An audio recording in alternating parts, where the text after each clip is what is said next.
let me tell you some words about the subject. I will show you a technology that an administrator won't notice, at least if we have a talented hacker. But I'm sure that everybody in this room is a talented hacker, so it's cool. I'm glad to see you here. Okay, so I will show you my rootkit I developed over the last 2.5 years in order to become more familiar with this field of IT security. Let's look at the scenario of the demo. Let's imagine the everyday life of a guy who's an administrator. You know that type, right? So when he gets up in the morning, he's already half an hour late for work. He gets dressed, drinks a coffee, and goes to the office.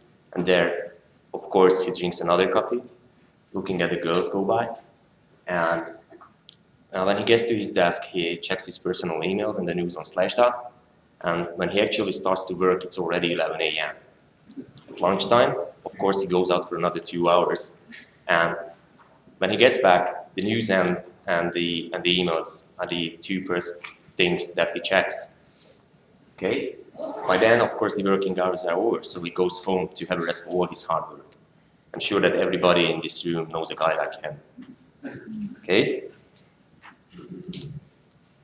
Let's suppose that this is the guy who is administering the server you can see on the screen. It's a Windows Server 2008 with Service Pack 2. Because of the negligence of this guy, this server lacks the important security patches. And to make the situation even worse, it turns out that one of the employees of the company is in fact a hacker. And I will play the role of the hacker for the next couple of minutes. And what I've already done is I launched an exploit against this server. And as you can see, I got a shell. And if I type "who am I" here, you can see that I have the privileges of the anti-authority system account, which is in fact the most powerful account in the Windows world. Before I start to install the rootkit, I need to have access to the files stored on my machine, so I will map a network shell.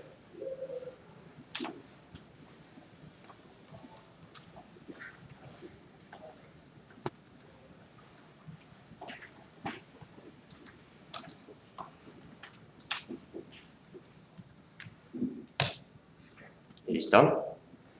I will switch to drive Z, and let me tell you some words about the rootkit. This is basically a kernel mode rootkit which supports all the major 32-bit version of Windows, including Windows XP with Service Pack 2 and Windows 7, of course. This rootkit is composed of two main parts. The first part is a client program that is used to communicate with the second part, which is composed of 3 kernel drivers. This makes this rootkit basically modular, which means that you can install the kernel drivers separately because they don't depend on each other. Now, I will start to install the rootkit, and the first module I will install is the decom module. It is now installed. After that, there's a file system module. This is basically a filter driver. It is installed. And the last module is a keyboard logging module. And now we have all the 3 drivers installed on the system. So basically, I can start to show you the capabilities of this rootkit. But in order to do that, I need to have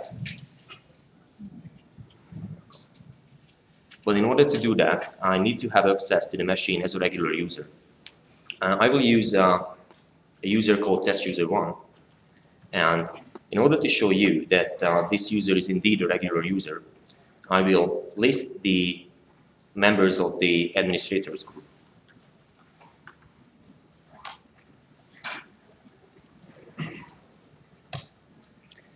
As you can see from the output, there's only one member in this group who is the administrator.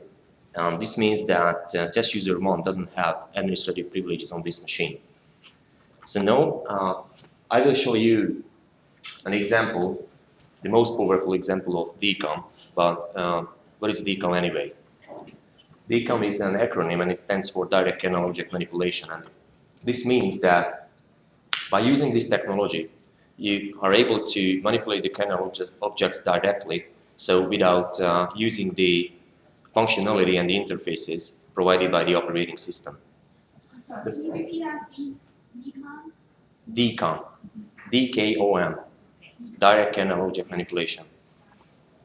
The most powerful example of DCOM is when you're manipulating the access token. The access token is a kernel object that is used to store the privileges that are assigned to the process. So if you start a process on behalf of your user account, then your privileges will be assigned to the process. And if you're able to manipulate those privileges, you are able to gain, you're able to elevate your privileges to any level on the system. So this is what I will show you now. But in order to do that, I need to map the exact same network share because I use test user one now. And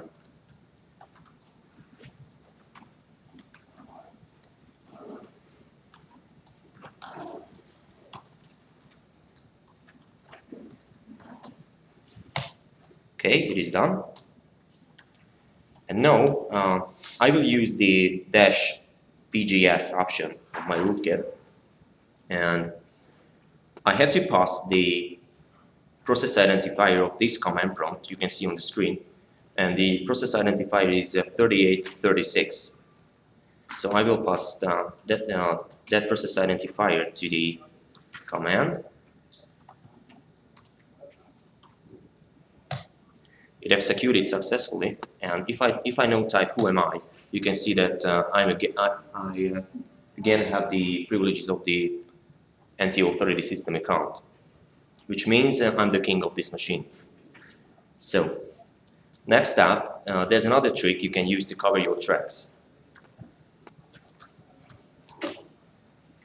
You can use the -prt option and pass the exact same process identifier to it. And after it executed, you can see that I de-escalated the privileges. Okay, now let's try to gain access to the privileges of the administrator. In order to do that, you need a process running on behalf of the administrator. But if you have a look at the processes running on behalf of your user account, so basically you are not able to see the processes running on behalf of other users. In order to overcome this problem, this is basically a restriction. You can use a neat trick, and I will show it to you now. I will use, just accept this command prompt. I will use a built-in command called task list. Does anybody know what task list is for? No? Yeah. So task list, if you invoke it with /v, then it will give you the full list of processes running on the system. I will redirect the output now to the desktop of test user 1.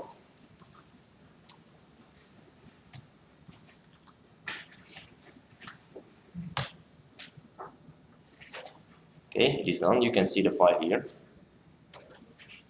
And if you have a look at this output, you can see that basically there are more processes listed here on behalf of test user 1. Then no username is listed here. In order to map the processes to users, you can use the users tab in Task Manager. On the users tab, you can see the currently logged on users with their logon session ID. And guess what? We have a column which has session number name. And if you use that column, and if you have a look at the processes running in logon session number 1, you can figure out that the administrator is running a Notepad application. You can see it here. It is running in logon session number 1. And he's running a command prompt, which is also running in logon session number 1. For the next demo, I will use the Notepad application, and I will try to gain access to the privileges of the administrator using that application.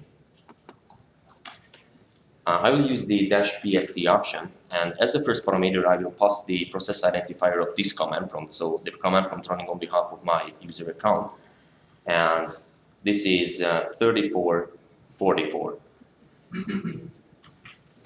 As the second parameter, I will pass the process identifier of the Notepad application, which was 3524. It executed successfully, and if I now type who am I, you can see that I have the privileges of the administrator. Okay, you can use the same trick I showed you previously in order to de-escalate the process. And I have to pass the process identifier of this command prompt, so it's 3444. And now if I switch back and type who am I again, I'm again test user. So that's cool. But what if you are in a situation that you have the detailed process tracking turned on the server? This is basically a kind of audit that can be used on Windows, and the Windows kernel will log process creation and process termination events. And from those events, an investigator or an administrator is able to build a process tree, and that process tree can be used to figure out which process was started by which user. So if you start a process on behalf of your user and you escalate the privileges of that process, and let's say to system, and after that you start commands from that command prompt, then from the process tree it will be obvious that the process that was that is now running on behalf of the system account was started previously by test user 1. And I guarantee you that this will be suspicious. So you need a way to overcome this problem, and I developed the functionality that does just like that. And in order to show you, I will use the process identifier of the command prompt running on behalf of the administrator account. I will use the -prp option. And as the first parameter, I will pass the process identifier of the command prompt application, which is here. It's 3488. And as the second parameter, I will pass the full path to the cmd.exe executable.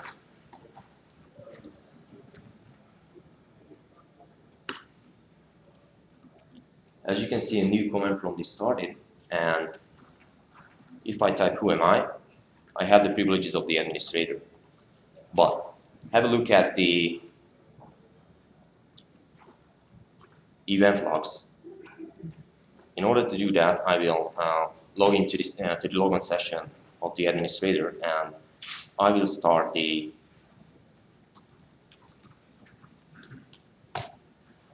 appropriate application. So it takes a while because this machine is not the fastest one on the market. So please wait a minute. Okay, it is here.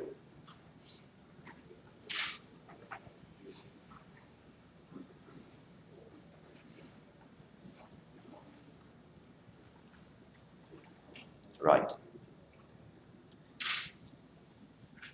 So what I wanted to show you is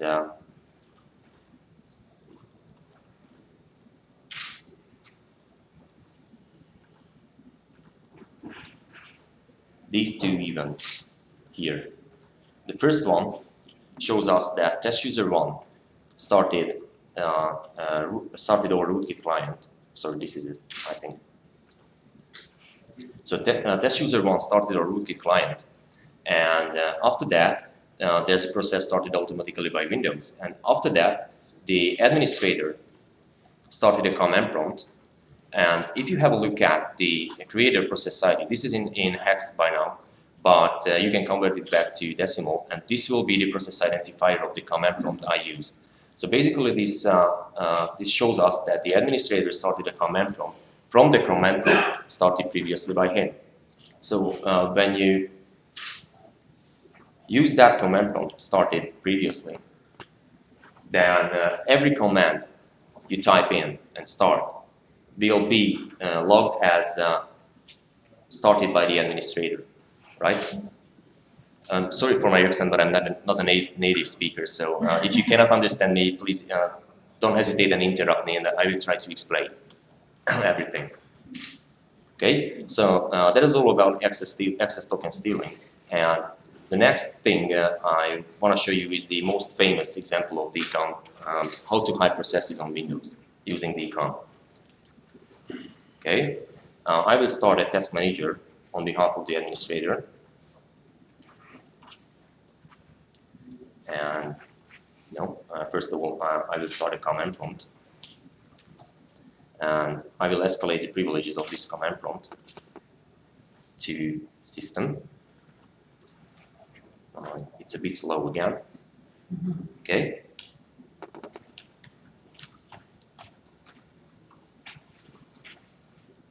$26.64. Keep it something you wrote, or is that? Sorry? Is the keep it exe something you wrote, or something? What? Sorry, I cannot understand it. Is the keepit.exe, is that a Windows executable, or is that? It's a Windows executable. It is the client program of the Rootkit. Oh, of the Rootkit. Yeah, but it is a Windows executable, by the way. Okay, so now I have the privileges of the system account, and now if I start a task manager on behalf of the administrator account, you can see that this is the process. This is the command prompt I'm using now with the process identifier of 2664. I will try to keep it on the screen, and it is highlighted. So now I will use the -PH of the previous command prompt, and if I hit enter now, you can see that the process is gone from task manager, but it is still running. I can show you. So how can it be? Can anybody here explain why is it still working? No? Then I will try to explain it. Okay, so the Windows kernel maintains the process subjects in a double linked list. It means that this list can be traversed backward and forward in the same time. When a process dies or exits for some reason, the Windows kernel just unlinks it from this double linked list. And this is what my rootkit does. It just unlinks the process subject from this list. And after that, this is the list that the task manager uses in order to get the running processes on the system. And the process object maintained by the Windows kernel is basically just a container object. It is used to hold together the threads that belong to the process. But the scheduling is based on the thread level. So the threads of this process will get their CPU cycle. And it doesn't matter if the process object is in that list or not. So that's why it is now working. Okay, so now you are able to steal the privileges of other processes on Windows. You are able to hide processes that you've started. And you're able to circumvent or fool the event logging service of Windows. Next step is to somehow gain access to other users' logon sessions. This will be the next example how to do it. I will use a technology that is called cache data attack. It can also be titled as DCOM, but it is somehow special. Cache data attack is based on the fact that the operating system caches data in physical memory. It means that the operating system realizes data that is in physical memory. So if you are able to modify the data that is in physical memory, then you are able to fool the operating system. If you think of the Windows authentication of local users, then I can say that the SAM hive, which is used to store the password hashes of local users, is also cached in physical memory. So the next example will show you how to manipulate the data structures of the SAM hive in memory in order to gain access to the logon session of other users. First, I will show you that if I log the logon session of the administrator and I try to unlock it, there's a password needed in order to do that. But after the attack,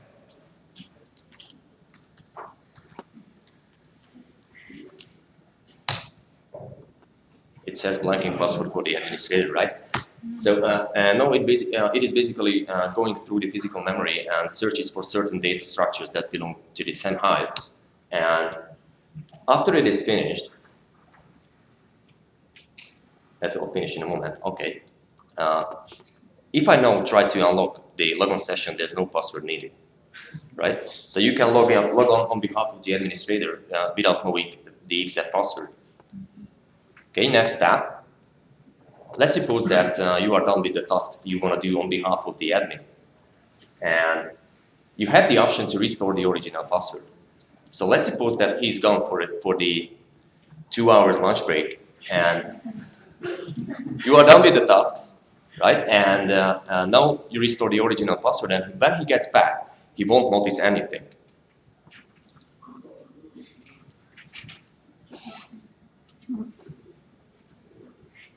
Question though, if you look at the security logs, whatever you did during that session will be recorded. Sorry, can you come closer because I can't hear you. Yes. While you basically logged in as him without the password, whatever you do in that session, assuming that the logs, the security event logs, and whatever logs are still recording the actions, yeah, they will be recorded under his.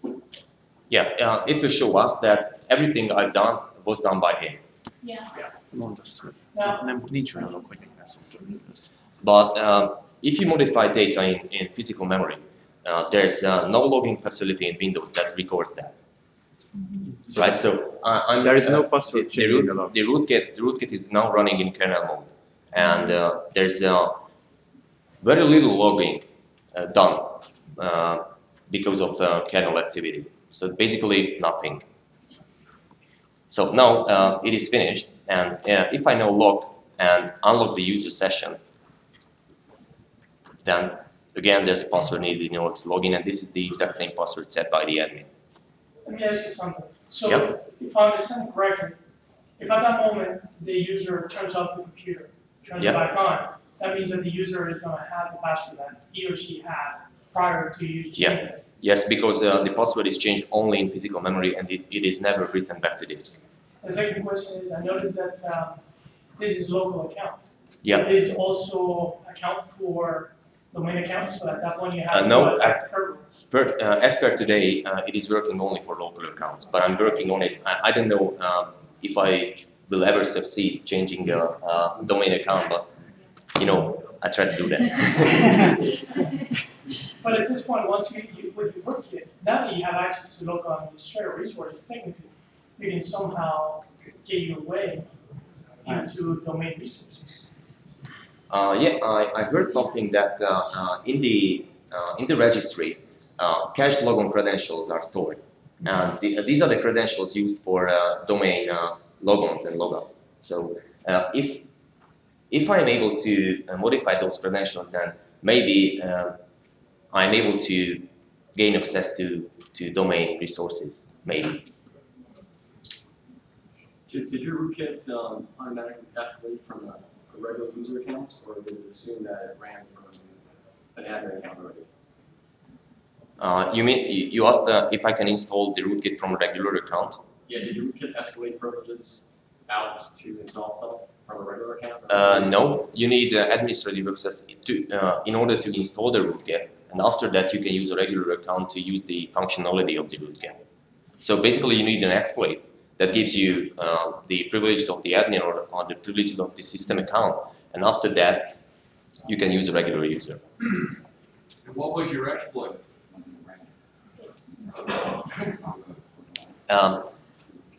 I told you previously that because of the negligence of this admin, this server lacks the important security patches.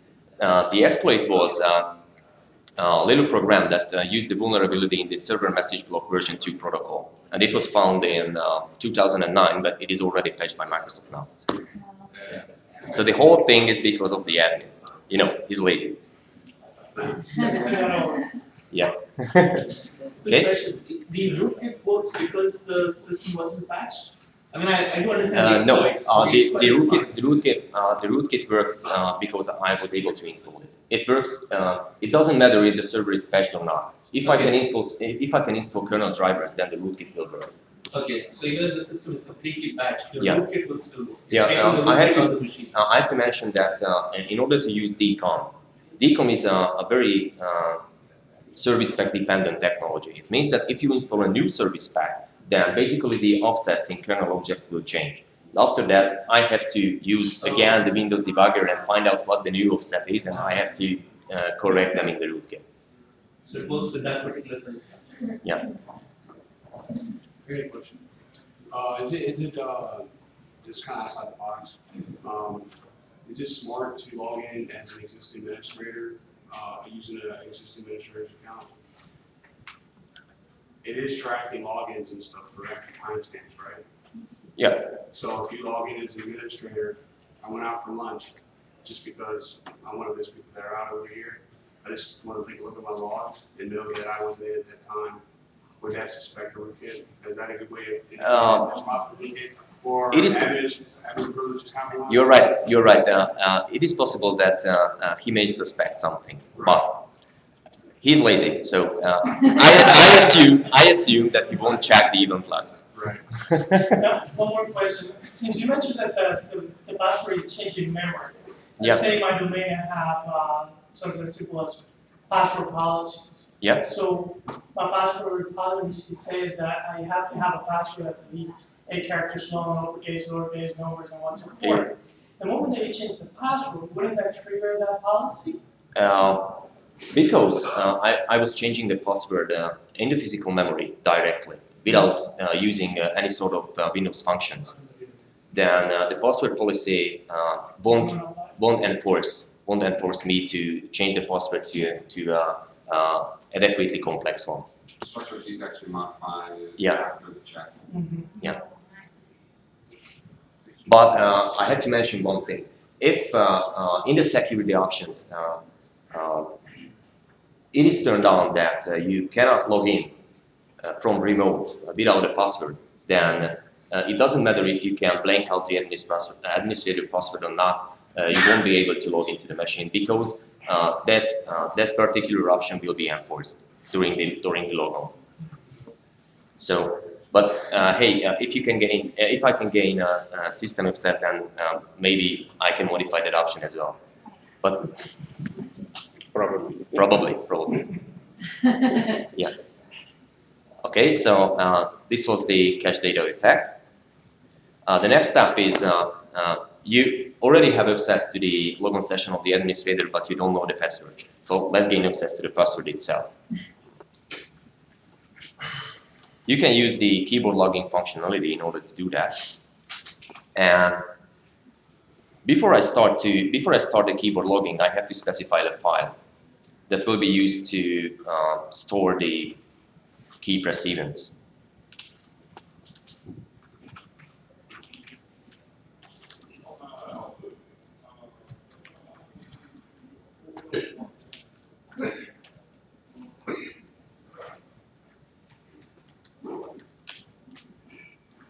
So I specified a directory with a special name. It is __rk__. I specified it because it will have importance in the next few demos. Okay, now I switch to drive, and now I can turn on keyboard logging. But before that, let's suppose that the admin is gone again. Okay, keyboard logging is turned on.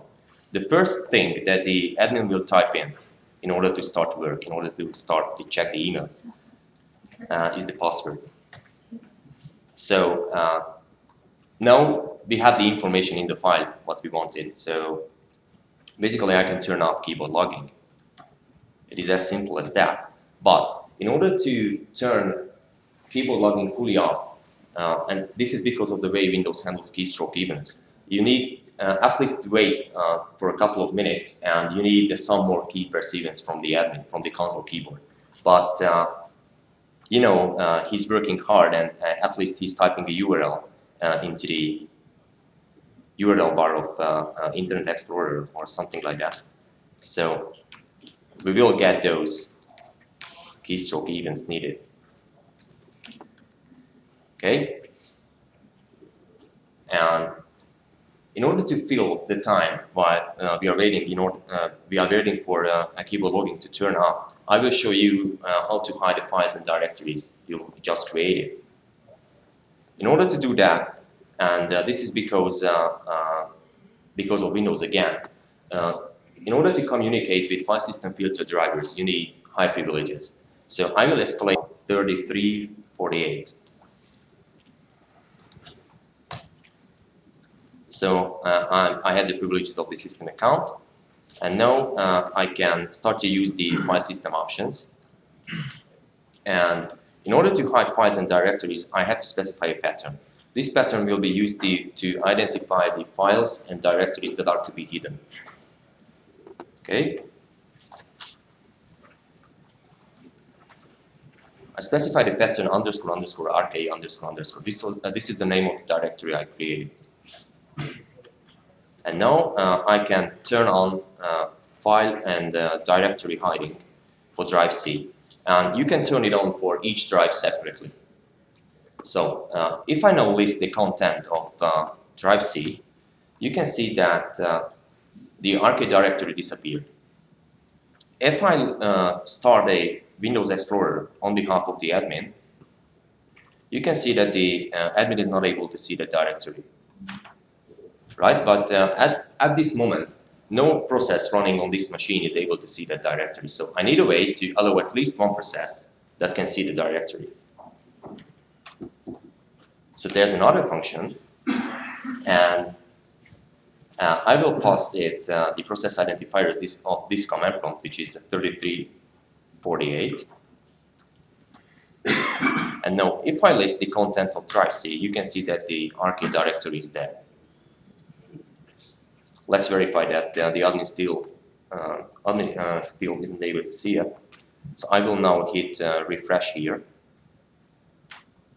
And hey, there's no RK directory at all. But let's suppose that the attacker or the evil employee doesn't have a memory as good as yours. So he probably starts to forget the status of file and directory hiding. So there's another option which can be used to list the status of file hiding for each drive.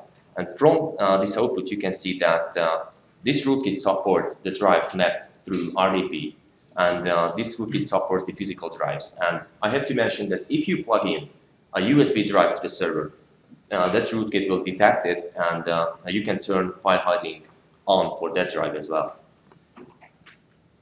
Okay. Now the next step is to turn off file and directory hiding for drive C. It is now turned off. And if I hit refresh now here, you can see that the RK directory appeared.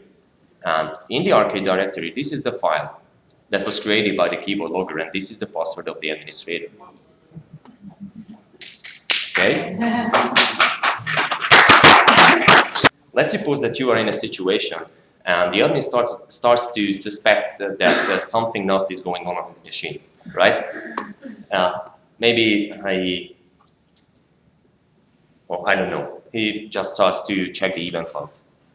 And because he suspects that something nasty is going on, he starts to use applications that can be used to find malware on the machine. You have to stop it now. So there's another functionality in this rootkit that can be used just for that. In order to use it, you have to specify a pattern again.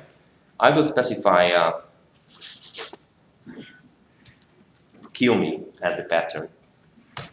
And I will copy the cmd.exe executable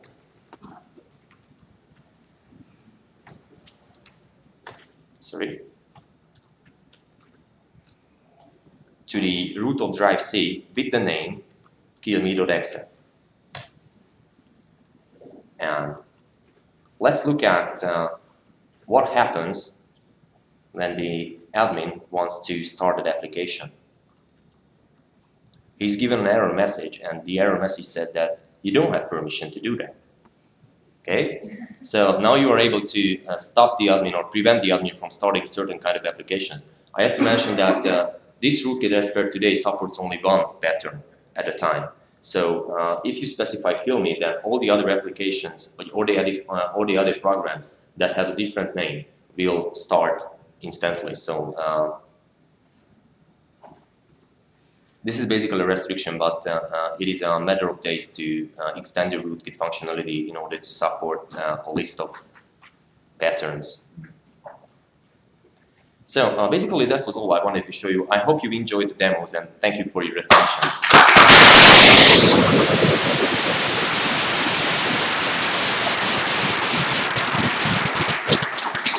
If you have any questions, then you can find me. I will just walking around, so have a coffee for 2 hours.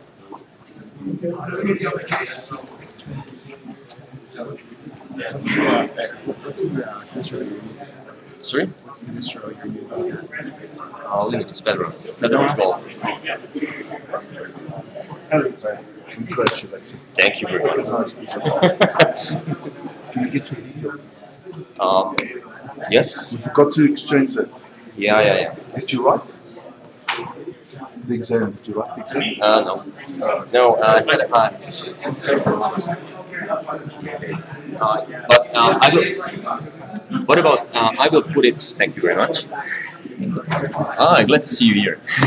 I will put it on the screen. The first slide. I have only one slide, but you can find the contact information there, because I don't have many business cards now. What's the name?